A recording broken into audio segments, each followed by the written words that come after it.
ఏపీలో ఎన్నికల హడావిడి రసవత్తరంగా మారింది. ఎన్నికల కోడ్ రావడంతో అది మరింత హై పిచ్కి వెళ్ళింది. అందులోనూ సీఎం సొంత జిల్లాలో ఆ హడావిడి కాసింత ఎక్కువగానే కనిపిస్తుంది. మరి నియోజకవర్గంలో గురు శిష్యుల మధ్య యుద్ధానికి ఆయుధాలు పదును పెడుతున్నారా? రెండు సామాజిక వర్గాలే టార్గెట్గా రచిస్తున్న వ్యూహం ఫలిస్తుందా? ఈ ఎన్నికల్లో విజయం ఎవరిని వరించబోతుంది? Have a look.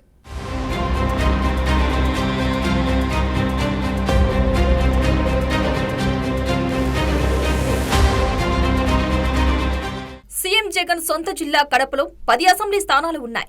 కానీ ఒకే ఒక్క సీటు మార్చి 9 అసెంబ్లీ స్థానాల్లో సిట్టింగ్ ఎమ్మెల్యేలకే మరోసారి అవకాశం కల్పించారు సీఎం జగన్.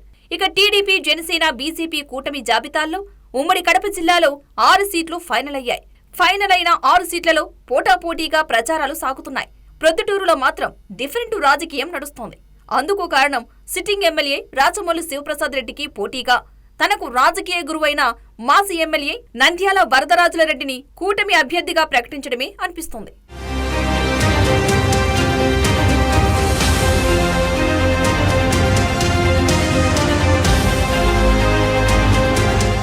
వరదరాజుల రెడ్డి సీన్లోకి దిగితే రాజమల్లికి కాసింత కష్టమే అనే గుసగుసలు ప్రొద్దుటూరులో అభ్యర్థుల ప్రకటనకు ముందు నుంచి వినిపిస్తున్నాయి. ఇప్పుడు వదిలిన వైసీపీ లిస్టులో రాచమల్లి శివప్రసాద్ రెడ్డి, కూటమి లిస్టులో వరదరాజుల రెడ్డి పేర్లు ఖరారయ్యాయి. ఈ ఎన్నికల్లో గురు శిష్యుల మధ్య పోటీ ఒక రేంజ్ లో ఉంటుంది అన్న టాక్ ప్రొద్దుటూరులో చక్కర్లు కొడుతోంది.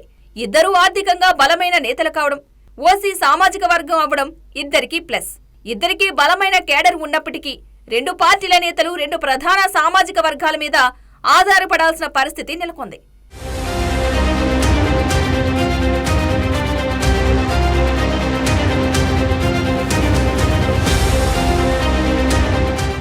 ప్రొద్దుటూరుకి బంగారం వ్యాపారంలో రెండో బాంబేగా పేరుంది. ఆ వ్యాపారంలో దాదాపు ఆర్యవైశ్య సామాజిక వర్గానికి చెందిన వారే ఉన్నారు. ఇకపోతే ప్రొద్దుటూరులో బీసీ సామాజిక వర్గంలో అత్యధిక శాతం చేనేతలే. ఈ రెండు సామాజిక వర్గాలు ఎటువైపు నిలిస్తే ఆ వైపు గెలుపు చాలా ఈజీ అని ప్రొద్దుటూరులో టాక్. ఈ రెండు సామాజిక వర్గాలను ప్రసన్నం చేసుకోవడానికి గురు శిష్యులు ఇద్దరు పోటీ పడుతున్నట్లు సమాచారం. దీనికి తోడు వైసీపీ ప్రభుత్వం అధికారంలోకి వచ్చిన తర్వాత ప్రొద్దుటూరులో అధికార దుర్వినియోగం, అనధికారికంగా జరిగిన అవినీతిపై వరదరాజుల రెడ్డి నిత్యం పోరాడుతూ వస్తున్నారు.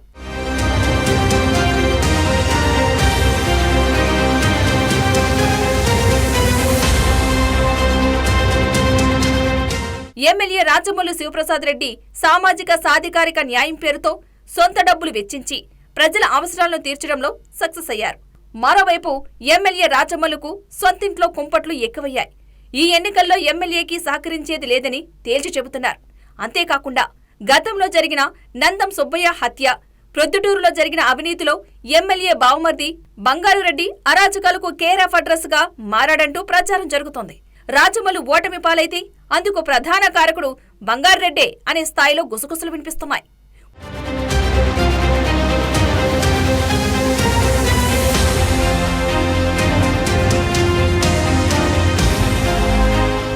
మొత్తంగా రాచమల్లుకు ఒకవైపు సొంత పార్టీల వ్యతిరేకత, గురువును ఢీకొట్టే స్థాయిలో వ్యూహాత్మక రాజకీయం చేస్తే తప్ప ఈ ఎన్నికల్లో నెగ్గడం కష్టమని తెలుస్తోంది.